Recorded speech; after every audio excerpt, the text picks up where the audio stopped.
Barack Obama wins 2 elections, actually wins them the way you should in a democracy. He gets 2 Supreme Court justices. Trump loses the popular vote. Then in 2018, they lose control of the House and their margin in the Senate narrows. And he's down by a ton in the election and he'll get 3. Like, think about that. And I'm not just bringing up Trump and the Supreme Court for no reason. Another interaction in how once you use the structural advantage that you have baked into the Constitution that is not democratic, the Senate, to then produce a conservative Supreme Court. Trump is going around today and yesterday saying they have to confirm the Supreme Court justice so that they have the majority they need to rule on this election. That he is expecting, he is forecasting to you that he will be asking for them to shut down the vote.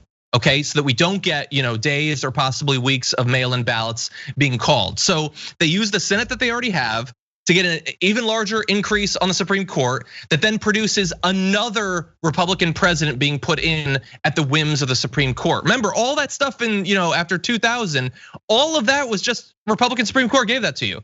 How many people lost their lives in Iraq and all of that? How much time was wasted in dealing with the climate crisis? All of that. We had almost a full decade of a Republican Supreme Court just decided, we're gonna have that guy. You know what? That's the one we're gonna have. And we might be setting ourselves up for another one of those right now.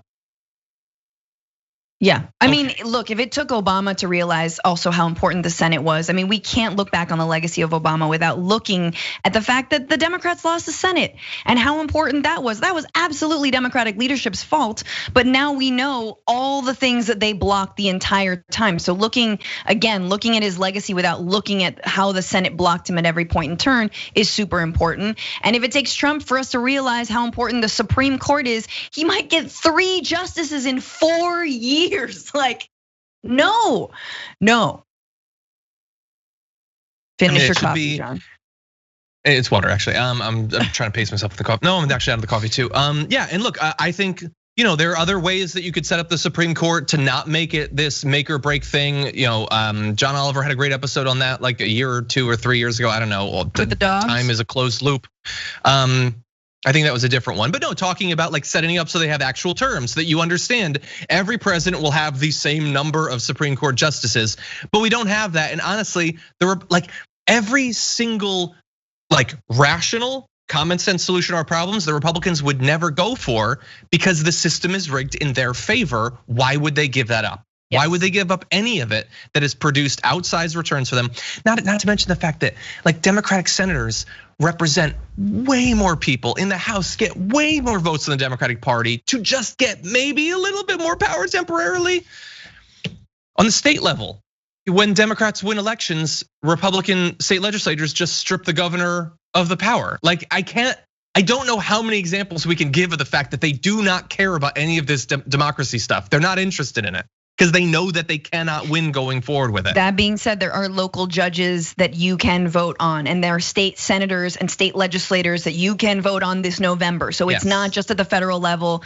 It is absolutely the ability for anything that trickles down from the federal level happens at the state level. So if your state legislators are whack, you're not gonna be able to pass anything. They won't, enact anything. They'll hold up any kind of progress, and progress can bubble up from the state Senate and local judges and precinct judges. So make sure you get your, you know what's on your ballot and you're voting, to move this towards progress.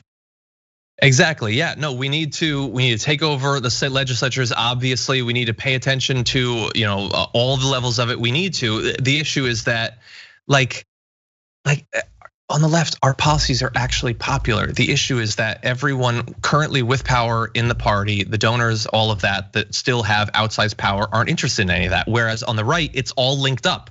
You have Fox News, you have all the right commentators on like YouTube and stuff like that, all getting massive support from right-wing billionaires constantly. Their books are all bestsellers because they're all bought in mass the day they come out. They receive millions of dollars of free advertising constantly because they all support the same thing. The issue is that we don't support the same thing as MSNBC, CNN, Nancy Pelosi, Chuck Schumer, and all of that, because they are still getting money to support the wrong things. And again, like Cenk has been saying for literally years, that is the issue that needs to be solved to make all of the issues so much easier to solve.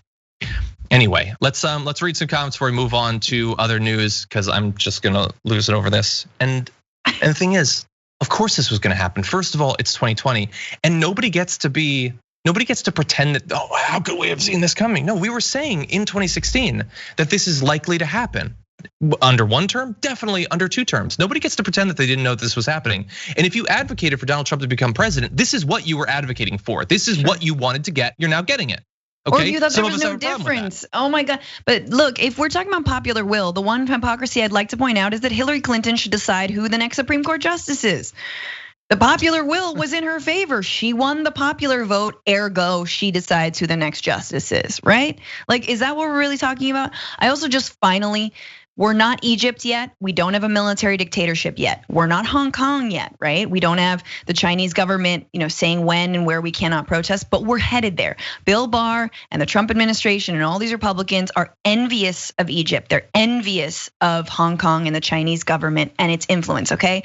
So while we still have the ability to protest, even though people are being disappeared and brutalized, you can still march. You can still protest. Let's do that so that in the future, when our kids can't even do that, right? They can't go outside because of choking smog or a pandemic that hasn't been solved. But on top of that, they're being traced and they're not allowed to protest. Let's try to save that one shred of the democracy that we still have. Yeah.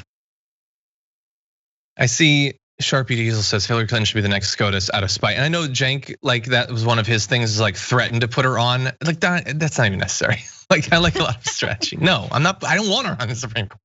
She's part of the problem. She is Chuck Schumer, basically. For more political news breakdowns, interviews, stories of activism, and me trying my hardest to care about the occasional big celebrity news story, subscribe to our YouTube channel at youtube.com/thedamagereport.